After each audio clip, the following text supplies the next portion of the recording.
You guys remember the British woman who got busted posing as a man to dupe her friend into having sex with her? Well, she's just been jailed for 8 years. Her name's Gail Newland. She's 25. She demanded the woman that she was having sex with wear a blindfold when they met and used a prosthetic penis while carrying out the assaults. That's what the court is calling them, assaults. Blindfolds, strap-ons. She went all out, Jose, and it's such an unusual case, which is why I think the court was giving her such a high sentence, so many years in jail, to kind of make this, a deterrent to other people trying to do weird stuff like this.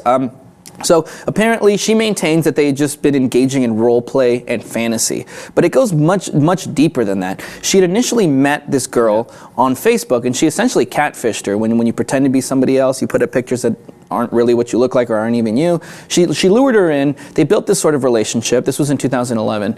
2 years later, they actually built up enough trust to meet each other. Now, Gail dressed as a man when she went to see her, and when they were gonna have sex, she said, "You have to put on this blindfold." And then that's when she put on the fake prosthetic penis and had sex with her, leading this poor girl to think that she was having sex with the guy the whole time. She's not gay or anything, so I think that's what was such a shock to her. So now this girl's in prison for 8 years. Now, if you don't think that's a lot, let me read you what Judge Roger Dutton described here. This is what he said. "You pursued this course of conduct over a lengthy period during which you played with her affections, acting entirely for your own sexual satisfaction and choosing to ignore the devastating impact that the eventual discovery of the truth would have on her." So I think that's the important part, that she duped this girl without really thinking about what kind of impact it would have on her life. What do you think? Very, very selfish of her, and the sentence is long, but I think that it's important to send a message where catfishing, it became a popular thing. There's a TV show in the States that became really popular, trying to unmask these catfish guys, or girls in this case.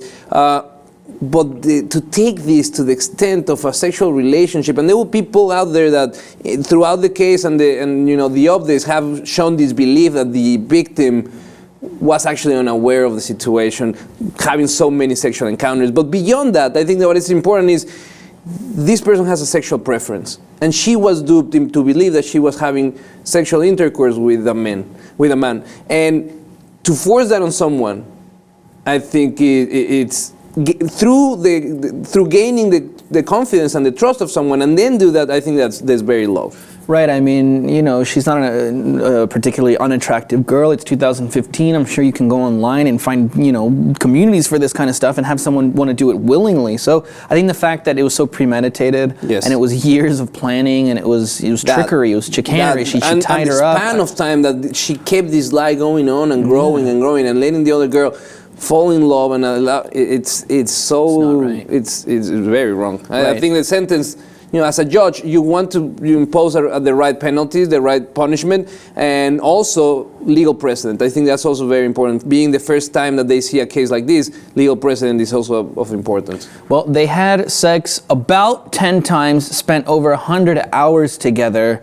You can't help but think how crazy is this girl, but at the same time, you can't help but think how naive is the girl who got tricked into the whole thing.